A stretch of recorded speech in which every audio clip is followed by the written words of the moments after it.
कि जो इसके फादर दिखाए हैं सनम के, वो दिखाए हैं बहुत ही बेहतरीन provider. Every single thing, the attention to the detail is phenomenal in this drama. जमाने में ये बहुत बड़ी बात होती होगी कि रुमाल किसी लड़की, कुंवारी लड़की के में से बरामद हुआ है और वो उस पे कुछ रोमांटिक बातें लिखी हुई हैं। हाय गाइस, मैं फिर हाजिर हूँ। इस वक्त हम डिस्कस कर रहे हैं ड्रामा सीरियल कफील की एपिसोड 1 और 2।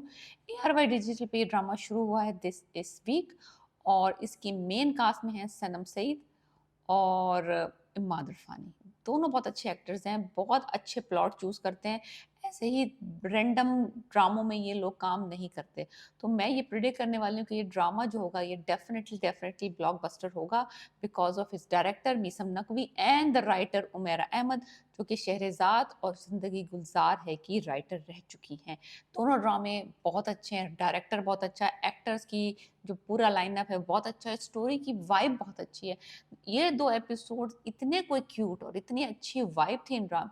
एक कामिंग सा इफेक्ट है इस ड्रामे का।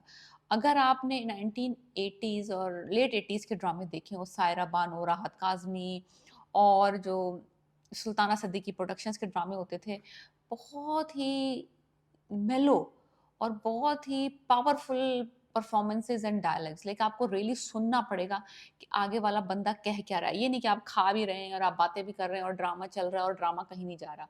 नहीं, इसमें आपको really really have to focus. और the picturization of drama is very good. इन्होंने स्टार्ट ड्रामे का ऐसे किया है कि इन्होंने पहला सीन दिखाया है चैप्टर 1 द पास्ट। तो हम माजी से शुरू कर रहे हैं कहानी, यानी कि जो जेबा की और जामी की कहानी है वो हो रही है उनके पास से लेके आएंगे फिर present, and then this will show the future, how will they survive all through their life. So बहुत ही बेहतरीन वे है टू स्टार्ट अ ड्रामा। दिखाया कुछ हुआ है, जो सेटअप है ड्रामे का वो शुरू हुआ है 1980s में। वो एक गाड़ियाँ, वो एक कपड़े, there is no cell phone, there is no laptop, there is no like even एक घर में एक फोन होता था, एक टीवी होता था, दैट काइंड ऑफ वाइब। वो घर वाले आपस में बैठ के बातें कर रहे हैं, एक साथ खाना खा रहे हैं। वो जो कामिंग इफेक्ट और जो सर पे दुपट्टे और वो जो पुरानी म्यूजिक, और वो आप में बड़ा ही कुछ 30 मार मार लिया अगर आपके घर में कोई म्यूजिक रिकॉर्डर है और आपने कोई म्यूजिक चल रही है। अदरवाइज आप बैठे बातें करते हैं अपने बड़ों से। घर का सेटअप एक समझ लें मिडिल क्लास की फैमिली है। उनके माँ बाप हैं और उनकी मदर रहती हैं, उनके साथ दादी हैं, और उनके 3 बच्चे हैं। 3 बच्चों में से जो सबसे बड़ी बेटी है जेबा, वो प्ले कर रही है सनम सईद। तो हुआ कुछ यूं है कि जो इसके फादर दिखाए हैं सनम के, वो दिखाए हैं बहुत ही बेहतरीन प्रोवाइडर। वो अपनी माँ का ख्याल रखते हैं, अपनी बीवी का ख्याल, अपने बच्चों का ख्याल, बेटियों के लिए बहुत शफीक हैं, और अपनी बेवा बहन का भी कफ़ालत करते हैं, और कभी भी कोई कमी नहीं आने देते अपने बच्चों की लाइफ में, और अपनी जो भी उन पे डिपेंडेंट है उनको बहुत अच्छे तरीके से लेके चल रहे हैं पूरी फैमिली को। मुझे ये फीलिंग आ रही है कि जितना ये बंदे को, इसके बाप को परफेक्ट दिखा रहे हैं कि बेटी जिस चीज़ पे हाथ रख दे वो दिला रहा है, और दिला रहा है कि बेटी जब बाप के साथ होती है तो उसको फ़िक्र नहीं करनी चाहिए कि उसको क्या लेना है, क्या नहीं लेना है। अब यानी कि वो बाप की ज़िम्मेदारी है, बेटी को उस बारे में नहीं सोचना चाहिए। तो बेहतरीन फादर डॉटर फैमिली डायनामिक्स दिखाई हैं। मैं कह रही हूँ ना, इस ड्रामे की आप इस ड्रामे को देखेंगे, आपको वही वाइब आएँगी जो पुराने हम ड्रामे देखा करते थे, सायरा बानो के सास के और सुल्ताना सिद्दीकी प्रोडक्शन, डेफ़िनेटली राहत काज़मी, तलत हुसैन टाइप। बहुत ही कामिंग किस्म का वाइब आई है मुझे इस ड्रामे से, और मुझे बहुत अच्छी लगी हैं पहली 2 एपिसोड्स। म्यूज़िक बहुत ही कॉम्प्लीमेंटिंग है, और जो सेटअप है, द एवरीथिंग, कहीं से ऐसा नहीं लग रहा कि ये 1980s का ज़माना नहीं है। कपड़ों से लेके, बालों से लेके, मेकअप से लेके, सेटअप से लेके, शादी का पूरा सेटअप, खाना-पीना, खाने के बर्तन, गाड़ियाँ, like every single thing, the attention to the detail is phenomenal in this drama. अगर आपने नहीं देखा तो देखें, डेफिनिटली आई हाइली रिकमेंड। ड्रामे का नाम है कफ़ील। ऊपर से हुआ कुछ यूँ कि लड़की अपनी किसी दोस्त की शादी पार्टी में गई है ज़ेबा, अपने माँ-बाप से बड़ी मुश्किल से मदद माँग के, यानी कि मदद माँग के नहीं, मतलब इजाज़त लेके। और वहाँ पे उसको एक लड़के से फर्स्ट टाइम एवर किसी लड़के ने उसको अटेंशन दी है। उसका थोड़ा-सा टाकरा हुआ, उसको लड़का अच्छा लगा, उसने उसके लिए गाना गाया। गाने का भी बहुत प्यारा सीन था, बहुत मज़ा आया देख के। फिर वो खाना-पीना, फिर सनम के कपड़े, style, everything was so on dot. फिर वो रुमाल पे उसको लिख के एक मैसेज देता है, मैसेज कुछ भी नहीं होता, लाइक मैसेज इज नथिंग उससे, यानी कि बहुत ही सिंपल सी दो एक लाइंस होती हैं, लेकिन होता ये कुछ यूं है।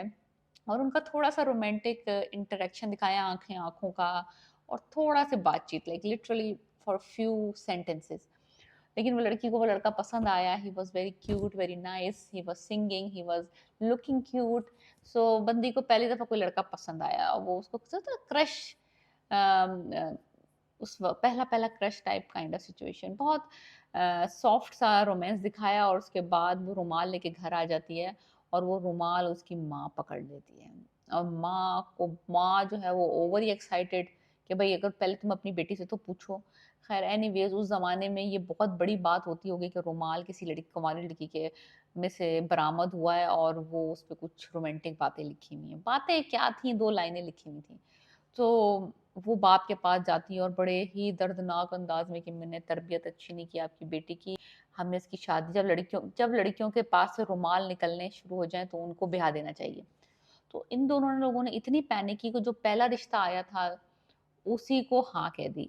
अब सनम के साथ जो ट्रेजेडी हुई इस ड्रामे में, जेबा जिसका नाम है, उसके साथ ट्रेजेडी ये हुई कि वो जिस लड़के से पार्टी में मिली थी और जिस लड़के का रिश्ता आया, दोनों के नाम जामी है, like not actual name Jami but their nicknames are Jami. So when she knew के उसका जो रिश्ता आया है उसका उसका नाम है जामी, तो वो बंदी जो होती है ना ओवर एक्साइटेड हो गई कि ओ वाओ, मे बी उसने मुझे पार्टी में देखा और उसने रिश्ता भिजवा दिया तो ये वही लड़का है। तो इस बंदी ने उसकी तस्वीर देखना या उसको किसी तरह लिहाज से भी देखने की जहमत गवारा नहीं की, और माँ बाप ने भी कुछ इतने घोड़े दौड़ाए कि 8-10 दिन में ही शादी की तारीख भी तय कर दी। तो शी वॉज हैप्पी कि इसकी शादी उससे हो रही है जो जामी से ये मिली थी पार्टी में, बिकॉज सारे जो सरकमस्टेंसेस थे इसी तरफ डायरेक्शन में लेके जा रहे थे। अगर कोई भी बंदा उसकी जगह होता वो यही समझता कि भाई जिससे पार्टी में मिली हूँ उसी की किसी कोई बहन रिश्ता लेके आई है, और जब भी उसको मेरा नाम भी पता था, और ऑल दो उसने अपने डॉट्स मिला लिए और बहुत खुश हो गई कि भाई चलो ये तो बहुत ही अच्छा हो गया। एक मुलाकात हुई, पसंद भी है लड़का, शादी भी हो रही है, और माँ बाप ने कहा इतना अमीर है, इतना कबीर है, इतनी फैमिली अच्छी थी, ये जो मैं, यानी कि मदर के वो पूरे दिमाग में बनी हुई था एक स्केच कि उनकी फैमिली बहुत अमीर है। That is alright, this is तो 5 और 10 डेज में आई थिंक उन दोनों की, जेबा की और जामी साहब की, जो आई थिंक जमशेद नाम है उसका, जिसको जामी जामी कह रहे हैं ये। और जामी कौन है? इमाद इरफानी। अब माद आती है इमाद की। इमाद जो है, मैं इनको नेगेटिव रोल्स में बहुत पसंद करती हूँ। इनके 2-3 ड्रामे में कभी मैं कभी तुम में इसका रोल मुझे बहुत पसंद आया था। बंदा is too good on screen, और दिखने में तो एक्चुअली आपको पता ही कितने ट्रीट है to watch him on the screen, he is absolutely phenomenal. वो मॉडल रह चुके हैं और अभी भी मॉडल जैसे ही दिखते हैं। और उनका एक ड्रामा था जलन, उसमें भी इनका नेगेटिव सा ही रोल था। और अब ये तीसरा ड्रामा है, इसमें डेफिनेटली इनका नेगेटिव रोल है। और मज़ा आएगा देखने में। मुझे definitely I like him in the negative roles. मुझे ये रोमांस करते हुए कुछ खास पसंद नहीं आते। कुछ लोगों में होती है ना वो vibe, they are so good looking, they you उनसे नेगेटिव वाइब्स आ रही होती है, लाइक एरोगेंट और मिस्चीवियस, तो वो वाली वाइब है मुझे इमाद में से आती है। But he is a very nice guy in real life. Anyways, मंगनी हुई, मंगनी के बाद शादी हुई। लड़की बेतहाशा खुश है कि मेरी शादी जामी से हो रही है और वही लड़का है, और वही, यानी कि शी इज ख्वाबों पे ख्वाब, नाच रही है, खुश हो रही है। यहाँ पे मैं कह दूं जो शादी का सीन दिखाया है, जो मंगनी का और ढोलकी का, परफेक्शन है। ऐसे ही शादियां हुआ करती थी लेट 80s में, जब हमने अपनी खालाओं की फुप्पियों की शादियां अटेंड की। एब्सोल्युटली परफेक्शन, कितना उन्होंने प्यारा सेट बनाया है। छतों पे मेहंदियां होती थी, ढोल की बज रही है, और वो कनोपी एंड वो गाव तकिए and all that vibe, short sleeves, कलियों वाले कुर्ते, बेहतरीन बेहतरीन, मैं कहती हूँ अमेजिंग जॉब डन। और शादी होती है, सनम इज लुकिंग फिनोमिनल, पुराने स्टाइल के उनका पूरा getup, jewellery and all that, दुल्हन लग के इंतहाई हसीन लग रही हैं। और उसके बाद आती है उनकी मुंह दिखाई की रस्म, और जब वो शीशा पे से हटता है कपड़ा, तो वहां तो वो वाला जामी होता ही नहीं है, वहां तो होते हैं इमाद साहब। वो तो एकदम जब शीशे में देखती है और जब वो सर उठाती है, उसको तो अपनी आंखों पे यकीन नहीं आ रहा था, लाइक पूरी दुनिया, पूरे ख्वाब, पूरी everything is shattered, like completely destroyed. आप देखते हैं कितना प्यारा सीन है वो। आप I really really recommend to watch everybody to watch this drama and enjoy the vibe of it. Very cool, calm, collected kind of vibe है और story बहुत अच्छी है. Please let me know if you have watched it already कि आपकी कैसी क्या राय है इस ड्रामे के बारे में। मैं सुनना चाहती हूँ कि मुझे ही पसंद आ रहा है या बाकी सबको ही पसंद आ रहा है।